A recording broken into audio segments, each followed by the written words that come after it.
In progress.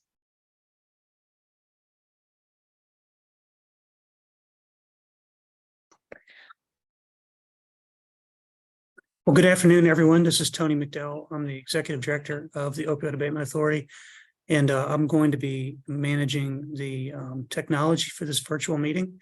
This is we're kicking off a Grants Committee meeting of the Opioid Abatement Authority, and in attendance with me here at the Southwest Virginia Higher Education Center is the Chair of the Grants Committee, Dr. Sarah Melton, along with the Chairman of the Opioid Abatement Authority, Senator.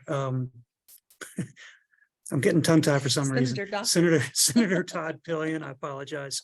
We also have from the OAA staff, we have Cindy Newman, who's been with us now for just under a week, in new position of our Southwest Virginia Abatement Coordinator, and Jennifer Faison, who is the Executive Director of the Virginia Association of Community Services Boards.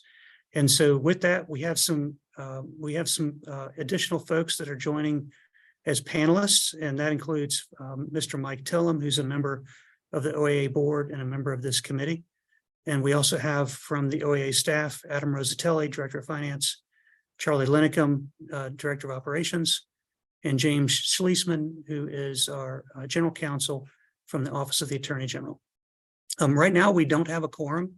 We are expecting at least one other member of the Grants Committee to dial in. And so with the indulgence of the group, we will go ahead and proceed in an informational manner, and hopefully we can have a quorum by the end of this meeting in order to vote on a couple of items that are required. And so with that, Madam Chair, we'll turn the agenda over to you. All right, we'll go ahead and call our meeting to order. We have not been able to establish the quorum, as Tony has said. Are there any guests with us that we haven't recognized? I think everyone has been recognized that's online. Sharon Buckman has just joined us. Hey, Sharon, thanks for being here. And that means we have a quorum. Yay. Awesome. Okay. All right.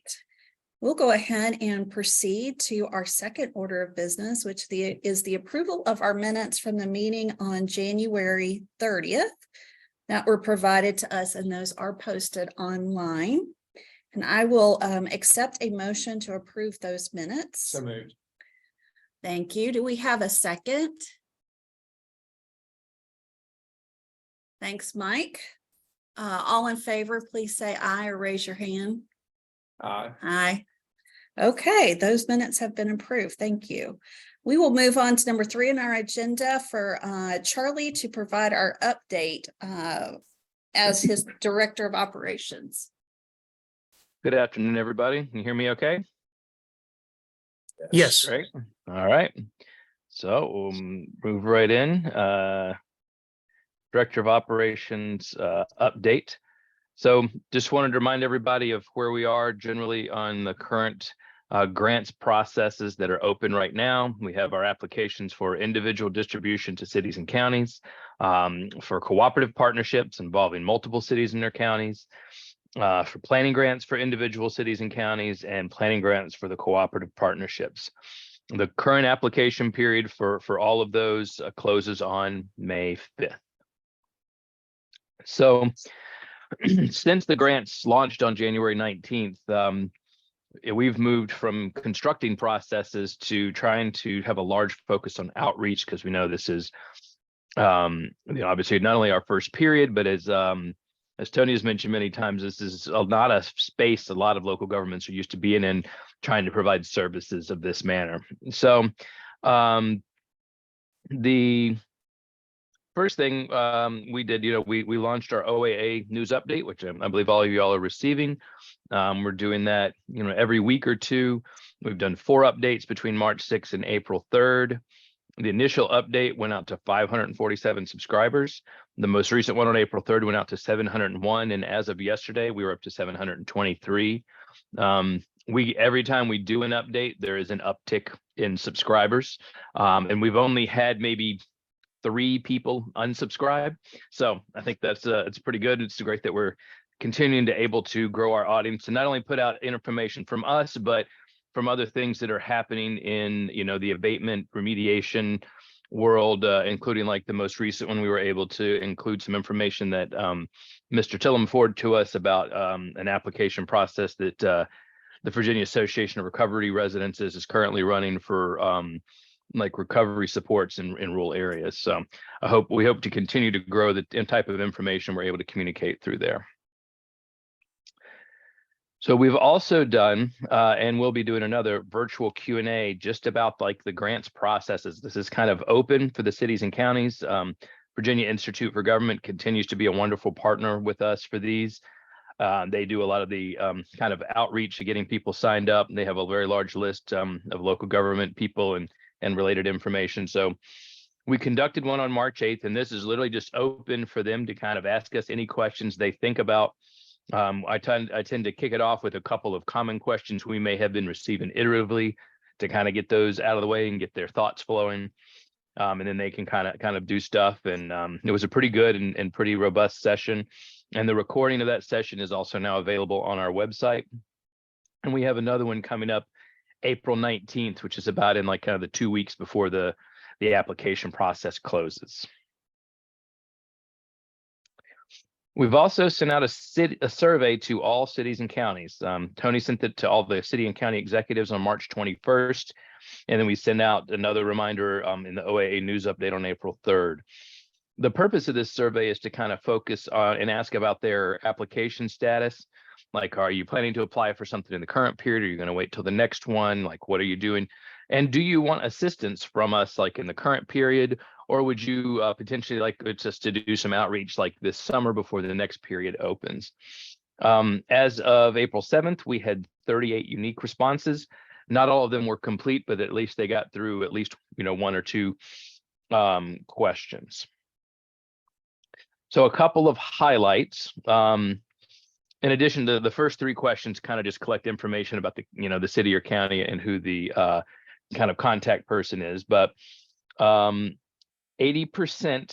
of the respondents say that they plan to submit some form of application in this current period, that the application period that ends. So that's not, now let's remember, that's not 80% of 133.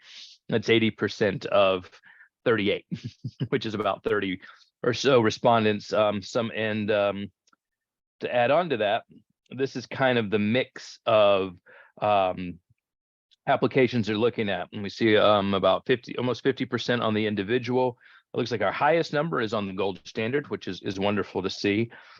This line here is the planning grants for individual localities. This is the collaborative partnership applications, and then this last one at the bottom is the planning grants for cooperative projects. So it's kind of an interesting situation, but it does kind of match up to some of the conversations that we've had with localities. And then we asked how many of them that are planning to submit would like assistance, and we got almost 70% that want to. And so we have started conversations, and as of Friday, we have 22 localities that we're working with directly that are asking, whether it's been 1 or 2 conversations or 10 conversations and 25 emails, depending on their information they're looking for and their level of assistance. The assistance is ranging from all kinds of things, from reviewing, kind of things they're thinking about putting in their application, asking things about programs, technical things, budget supports, trying to figure out when they do and don't need a resolution. It's been very wide ranging. And some of these are for individuals, and some of these are groups that are working together for collaborative partnerships as well. So any questions on the outreach stuff? That's the end of my Director of Operations update. Any questions for Charlie? This is Tony. If I can just add one comment, is Please. that the outreach is just going to continue to accelerate. We are in the process right now of formulating what we're going to call the Abatement Academy, focused on local governments. And it's going to be a series of webinars on the second and fourth Thursdays of each month between now and the end of the calendar year, ranging across a number of topics. that include things like the key principles that have been pushed out by Johns Hopkins of using the opioid settlement funds to save lives, using data, focusing on evidence-based programs, and so forth. There's 5 program areas, and we're going to provide examples under each of those program areas. We're in the process right now of looking for speakers who can talk about best practices in those areas, and we'll make those available through partnership with the Virginia Institute for Government. And each will be recorded and then put onto our Abatement Academy website so that people can come back in their own leisure in order to watch those classes. We also have 2 workshops scheduled, one in September and one in October. These will be full day, one full day conferences. The first will be on September 13th right here in Abingdon, and the second one will be October 19th. I'll double check that for the minutes. It's going to be held on the campus at UVA, and we'll be looking for 2 additional locations for the end of the calendar year and the first part of 2024, all with the purpose of providing outreach to local governments to share examples from our toolkit on things they can be using their opioid abatement funds for. That sounds great. Thank you, Charlie. Yep. All right, Charlie, you ready to speak again on our state agency grants process? Sure.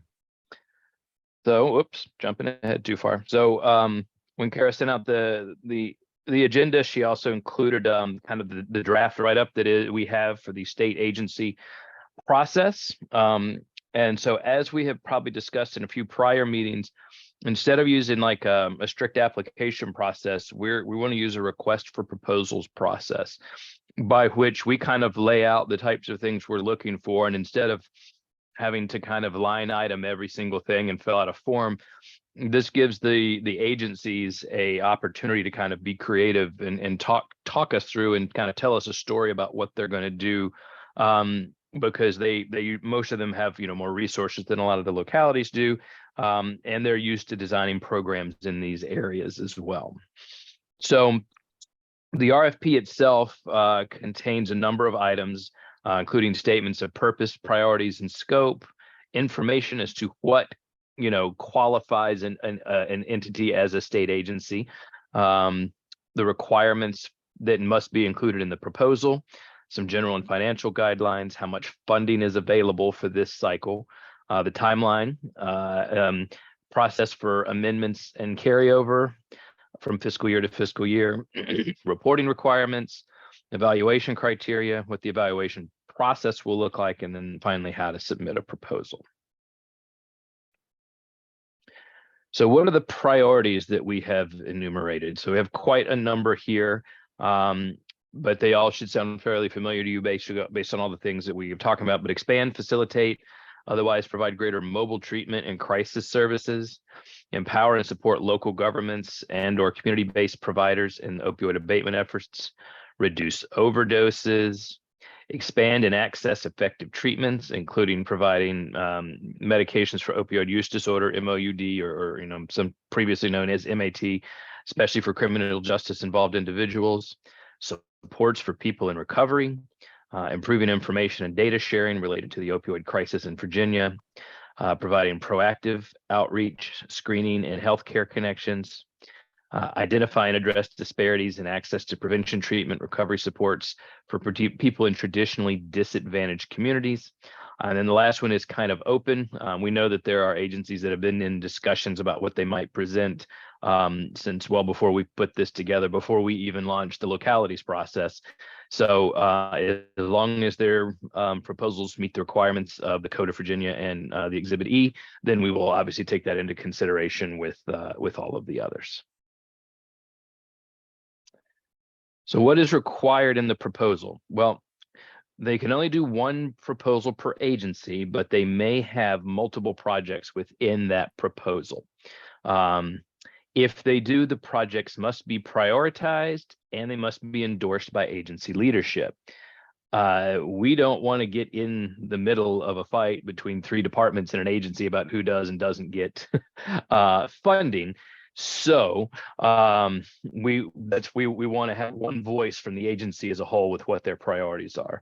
And we also have some guidance to how, if multiple agencies want to work together, kind of in whether they submit jointly submit a proposal, or one serves as kind of a subrecipient to another, then there's some guidance in there for them to do that as well. For each project, we will do, like the collaborative projects, we will do 1-year awards with up to 4 optional renewals. And after that period, they would need to kind of go back through the full RFP process again. Data-wise, we're looking for everything that is in our individual and cooperative project applications, such as like a narrative, the objectives, how is the need determined and how does it relate to abatement, targeted beneficiaries, who are their partner organizations, is it evidence-based and evidence-formed, and how much, if it's not 100% related to opioid treatment, how much is, and then, the budget, project timeline, and performance measures, all of that stuff is part of should be in the proposal from them. And we've additionally added about how does this project align with state and federal mandates or priorities? How is the project addressing equity issues in Virginia? And what is the geographic focus? Is it statewide or is it for a specific area? And if it's for a specific area, what is the reasoning by targeting that? Which obviously might be something like, particularly historically disadvantaged communities, which you could target across the state, but wouldn't necessarily be a statewide, same statewide as something that's available in, every locality. Or say every health department or CSB. So our evaluation criteria and process. So when we have the applications, what we're going to look at is, do they meet the eligibility to apply? Do they qualify as a state agency, basically? Is their proposal compliance with the requirements in the Code of Virginia and the settlement terms? How do they deal with achieving the priorities that are enumerated in the Code of Virginia? And that's, as a reminder, that's like collaborating with an existing program with a track record of success in treating, preventing, reducing opioid use disorder. That's a program that's treating, preventing, reducing opioid use disorder in communities with high incidence of opioid use disorder or death rate. Same thing in historically disadvantaged or economically disadvantaged communities. And also, does it include a monetary match from or on behalf? And then we're looking at how the equity of the results will be looked at across Virginia, because just like with our regionals and our planning grant things, we have to think, well, with our regional grants, we have to think about trying to show an equitable distribution of funds for these programs across the Commonwealth. And the process for review, we'll be looking at the completeness of the application and how it meets the criteria above. We'll conduct an evaluation meeting with each agency, which may potentially include a negotiation of scope, budget, priority, and that kind of thing, as we're trying to look at how much they are asking for and what their project is what their project contains as compared to other proposals that we've got. And then from those negotiations, we will provide recommendations to the grants committee for their review and approval.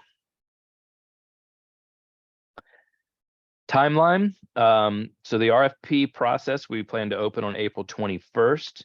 The Secretary of Health and Human Resources has agreed to kind of be to help us launch the announcement, to make sure that it gets to the other secretariats in the Commonwealth, so they can forward it down to their agencies to make sure that we cast the widest net possible. We will also follow up with a OAA news update the same day to make sure that anyone on that way in getting the information that way has the information. Documents will be posted to our grants portal just the same as they have been for the other applications, and the completed proposals will be emailed to the OAA. So from there, oops, sorry, not what I was trying to do.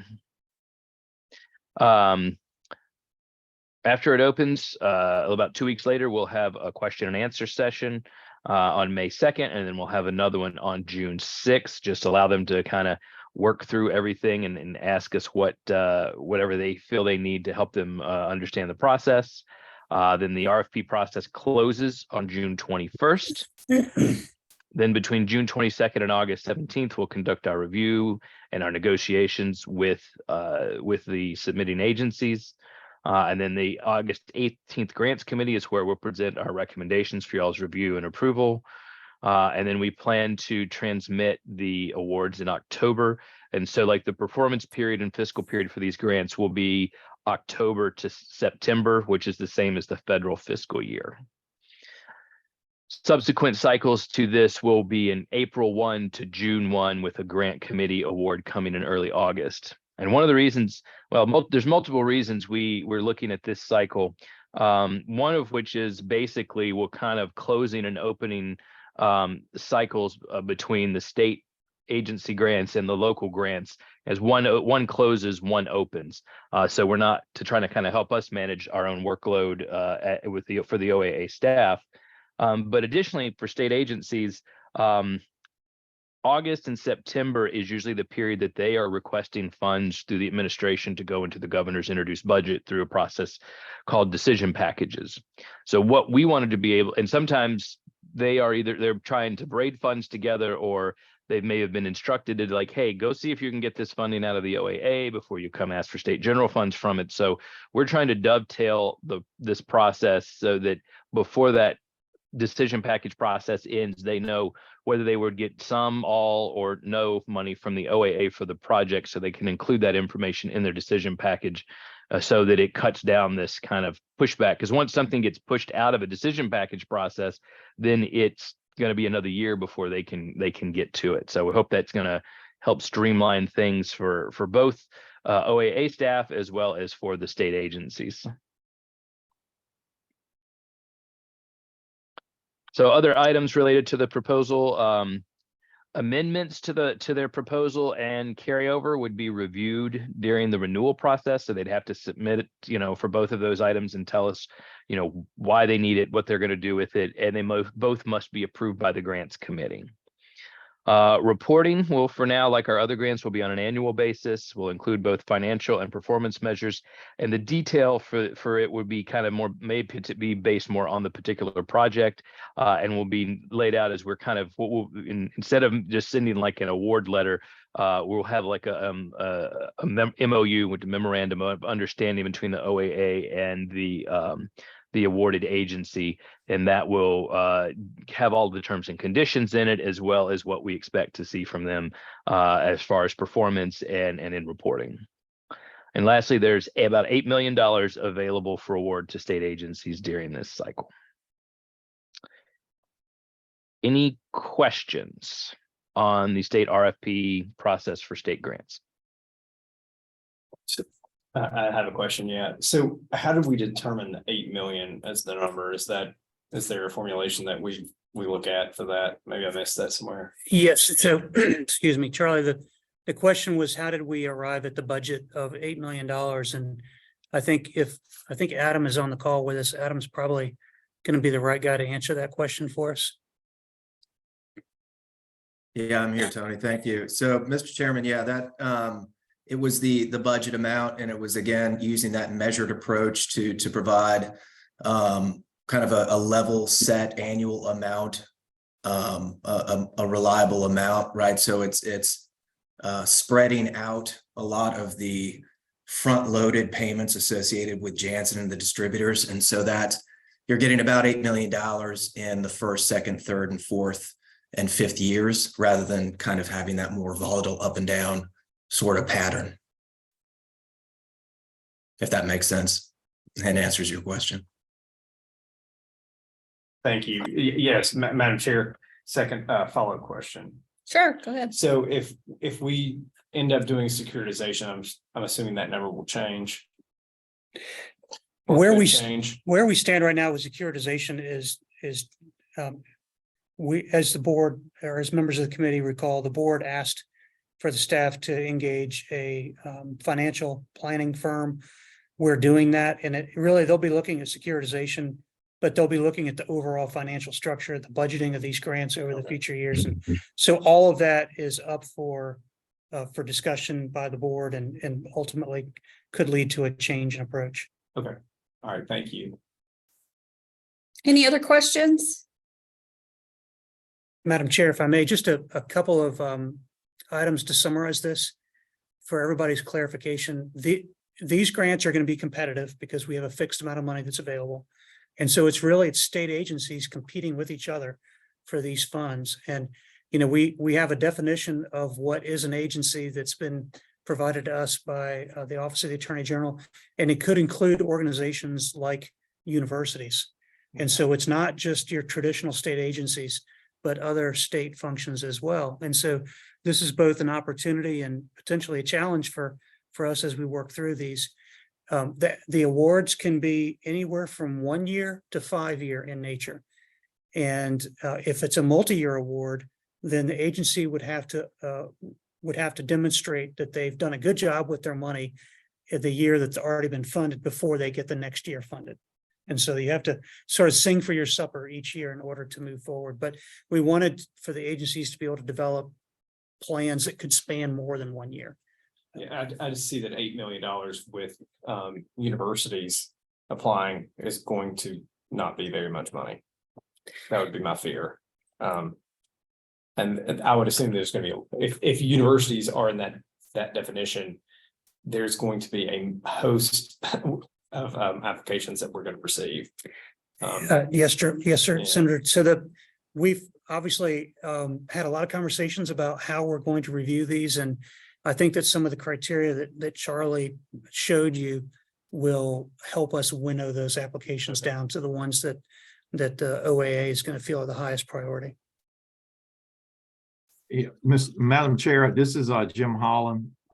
That's exactly my question. I'm not sure 8 million will go that far when we look at all the potential bidders in this regard.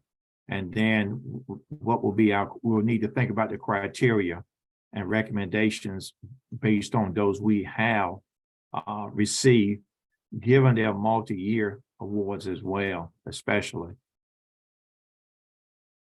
Thank you. If I can make one more comment, Madam Chair, is that the board is well aware that of all the grants or funding opportunities the OAA will decide on, the slice that goes from the OAA to state agencies is the smallest slice of the pie, but the state is getting its own share of the settlement funds outside of the Opioid Abatement Authority. 15% of all settlement funds go directly to the state. And thanks to the legislation that our chairman carried in this last session, which has been signed into law, those funds can only be used for qualified abatement purposes. And the outcomes of how those funds are used are going to be reported back to the OAA so that we can track those data as well.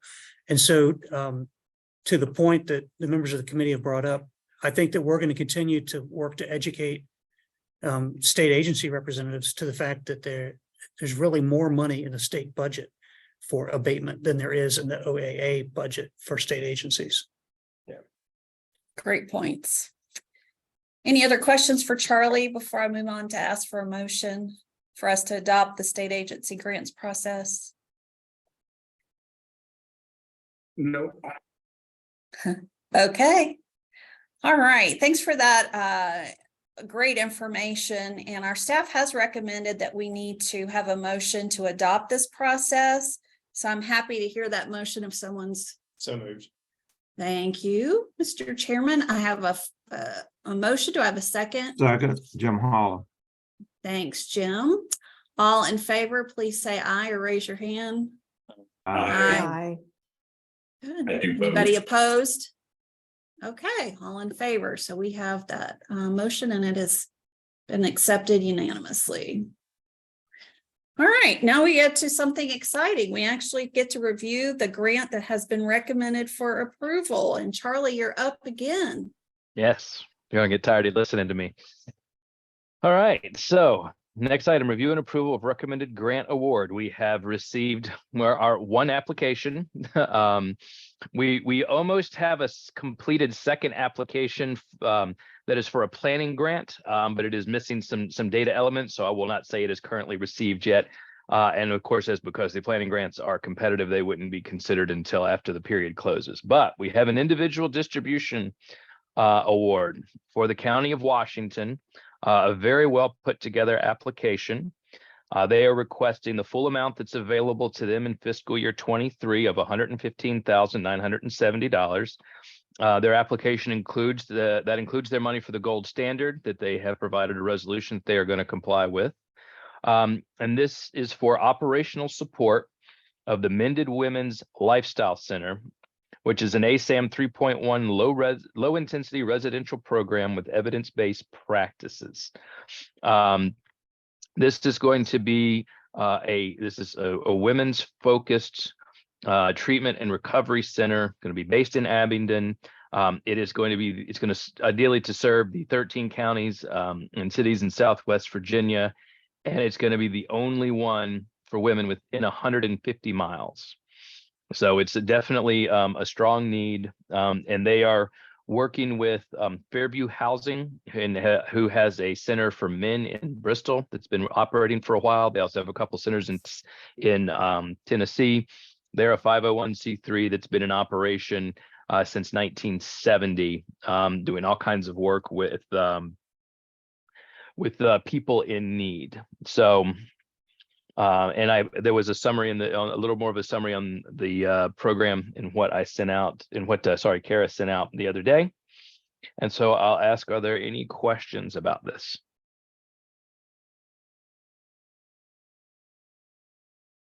Charlie, it's Tony. Would you mind speaking to the committee just briefly about the larger effort that Washington County has attached to this with a potential cooperative partnership application?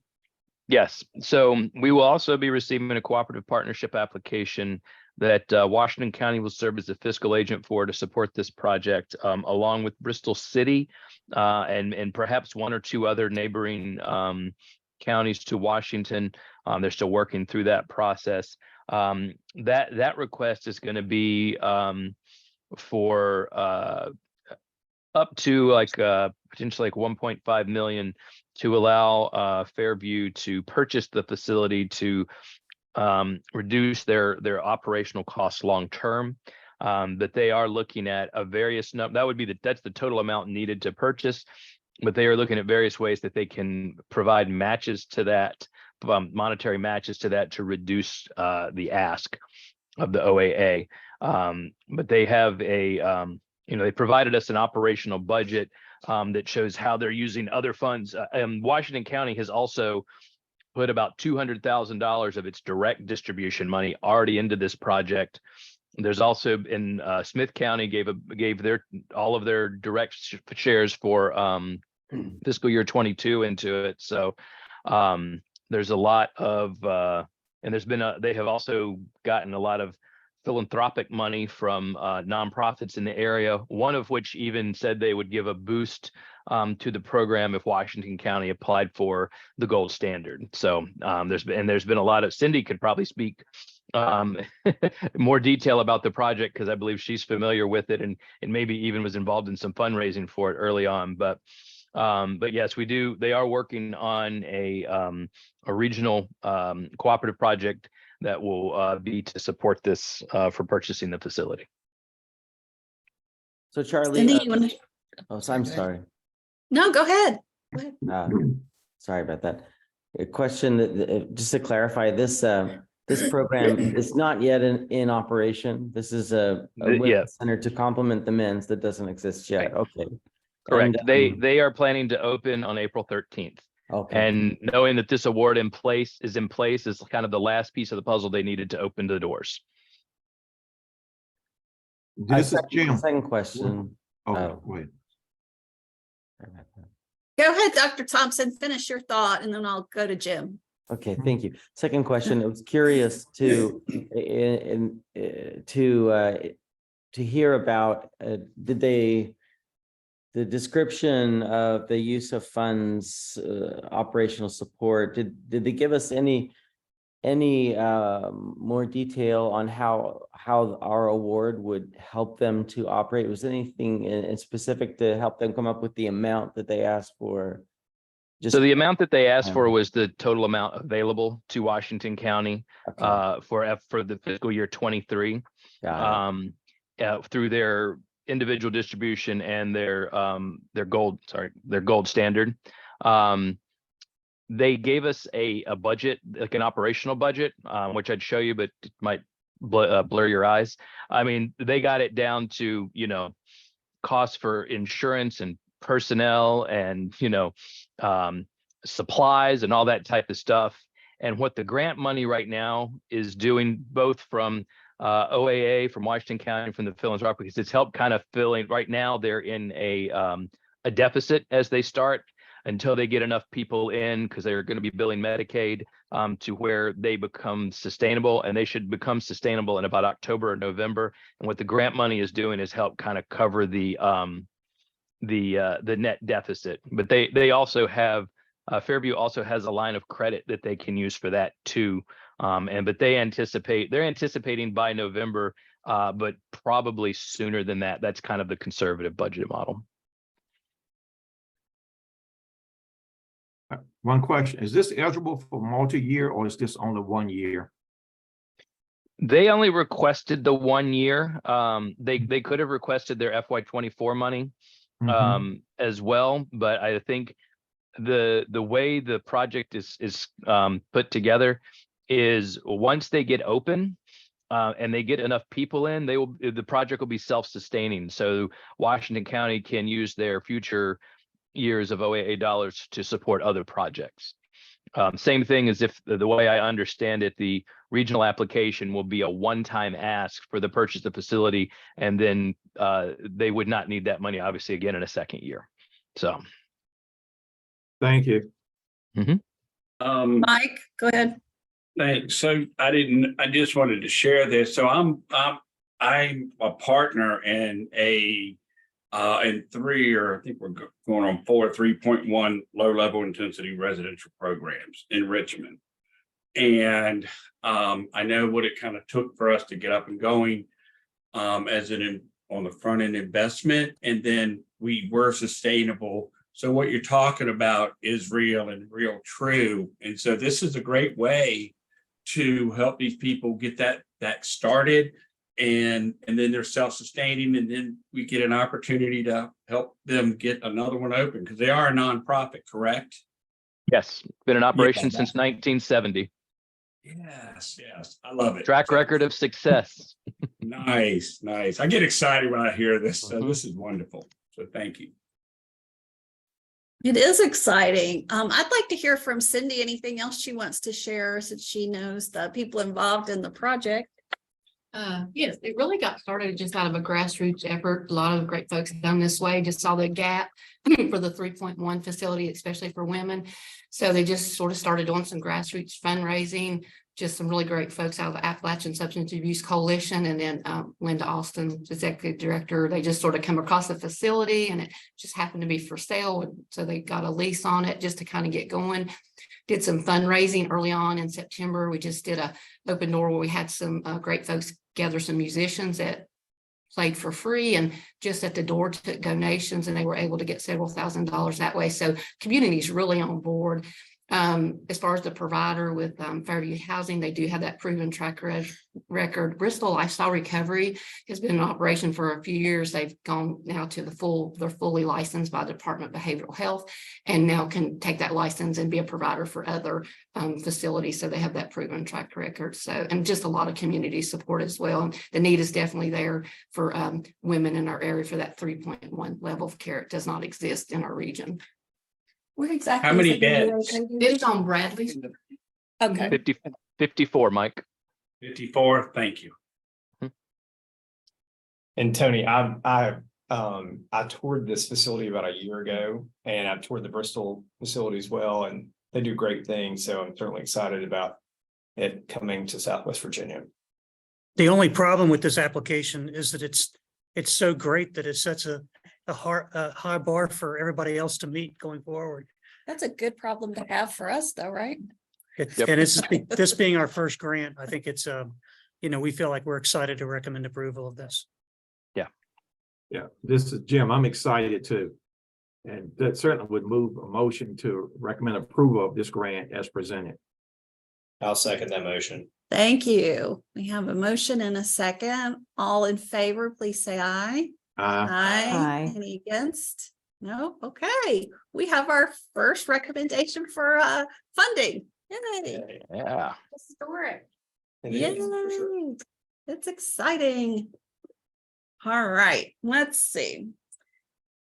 We are nearing the end of our agenda. Are there any other issues that members guests would like to discuss before we adjourn in preparation for our listening session? Madam Chair, never one to be quiet. I have a couple of things just to share with the committee. Please, Tony, go ahead. This committee is slated to meet again on June 9th. Back here in Abingdon, that needs to be an in-person meeting. And the reason for that is because the state law says we can't have two all virtual meetings back to back. And this one technically is an all virtual meeting. When this committee meets on June 9th, we expect to have dozens of applications ready for recommended approval to the board. And so it's going to be probably, we've slated 2 hours for this meeting because you've seen how many questions can come up with just one application. And since we don't know how many applications we'll have, I think we could have I'm more than estimating that. I'm thinking about 50 easily. and that would be both regional and individual Mhm. applications. So we're going to have a lot of work to do, but I think it's going to be it's going to be exciting to see all of this come together with that scale. I'll also mention, so I guess my point there is please, I know that this committee and members of the board have been very generous with their time, but we really encourage if there's any way that you can attend that June 9th meeting to put that in the calendar. I believe that's at 3 o'clock in the afternoon. Is that right, Charlie? 3 to 5? Yes, 3 to 5. Yep.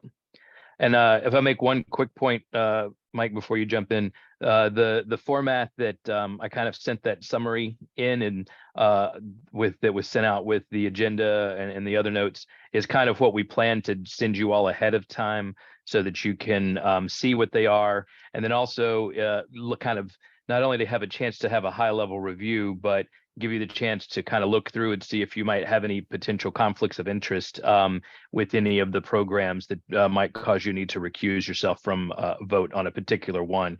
And we'll do our best to get that out a few days ahead of time. And if you know there's something you might need to recuse, we can make sure we pull it out of any blocks so that it can be dealt with individually. Thanks, Charlie. So the only question I had is, how many days is my mini vacation going to be in Abington? Because that's what I'm doing. I'm coming down there for a few days to enjoy it. I would, how long did it take to go through 50 applications? Mike, I would welcome you to Abingdon as long as you want to stay here. It's a beautiful place to live, work, and raise a family.